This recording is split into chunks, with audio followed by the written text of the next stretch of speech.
తదుపరి కన్యారాశి ఉత్త 2, 3, 4 పాదాలు, హస్త 1, 2, 3, 4 పాదాలు, చిత్త 1, 2 పాదాలు కలిసి కన్యారాశి.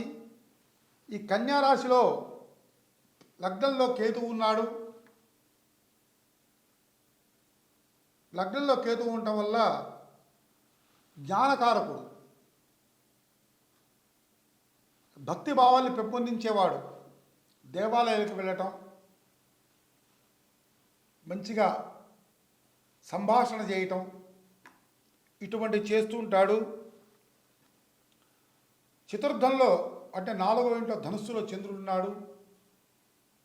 మాతృ సౌఖ్యం అంటే తల్లికి సంబంధించినటువంటి ప్రేమను పొందగలుగుతారు. ఎక్కువగా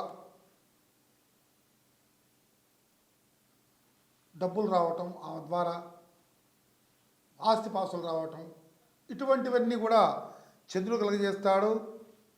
తర్వాత సప్తమంలో శని, సప్తమంలో రాహువు. ఎన్ని గ్రహాలు బాగున్నా కూడా ఈ 2 గ్రహాలు మాత్రం ఇబ్బందికరమైన గ్రహాలు. సప్తమంలో శని చాలా చాలా చాలా చాలా జాగ్రత్తగా ఉండాల్సిన సమయం.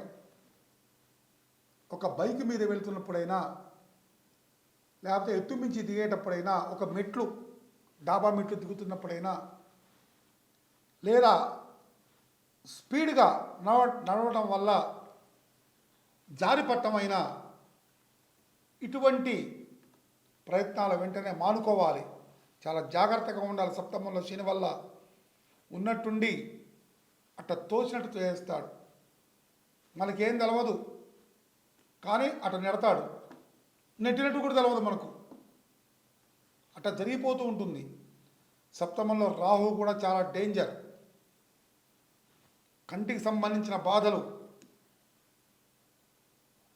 లేదా గొడవలు పెట్టుకోవటం, స్నేహితుల ద్వారా చాలా జాగ్రత్తగా ఉండాలి. ఇటువంటివంటి ఉంటేనే శని రాహు వల్ల ఇబ్బంది ఉండదు. తర్వాత అష్టమంలో బుధుడు. కొంచెం మన బుద్ధిని చాలా జాగ్రత్తగా చూసుకోవాలి. మెలకువతో వ్యవహరించగలగాలి. మంచి మాటలు మాట్లాడగలగాలి.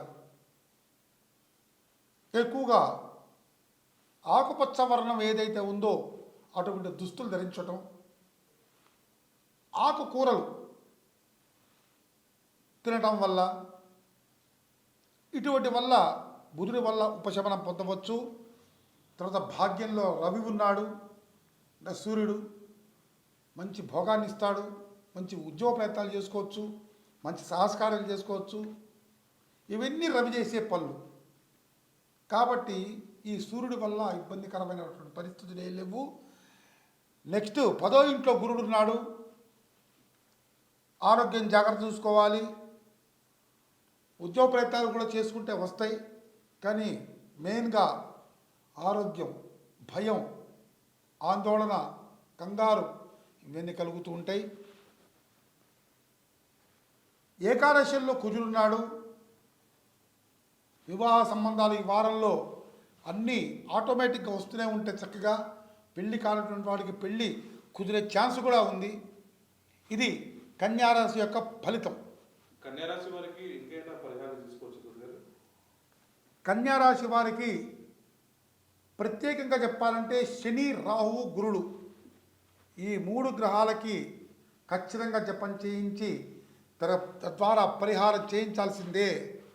చేయిస్తేనే విశేషంగా ఉంటుంది. ఇందాక చెప్పా, మనకు తెలవకుండా కొన్ని పనులు ఆటోమేటిక్గా జరిగిపోతూనే ఉంటాయి. అవి మనకు కూడా తెలవదు. ఉన్నట్టుండి ఇట్లా షేక్ రావటం, బాడీ షేక్ రావటం, కింద పడిపోవటం ఏంటో ఎవరికి తెలియదు. ఎందుకు పడ్డారో ఎవరికి తెలియదు. అటువంటివి ఆ పరిహారాలు బ్రాహ్మణులను పెట్టుకొని శని జపం 19,000 సార్లు చాలుతుందా? చాలదు. 19 × 38,000 చేయించి శనికి తైలాభిషేకం, తదనంతరం పరమశివుడికి నల్ల ద్రాక్షరసంతో అభిషేకం చేయిస్తే విశేషంగా ఉంటుంది. అదే సప్తమంలో రాహువుకి జపం చేయించుకొని దుర్గా సూక్త పారాయణ చేస్తే చాలా విశేషంగా ఉంటుంది. ఇది కన్యారాశి యొక్క ఫలితం.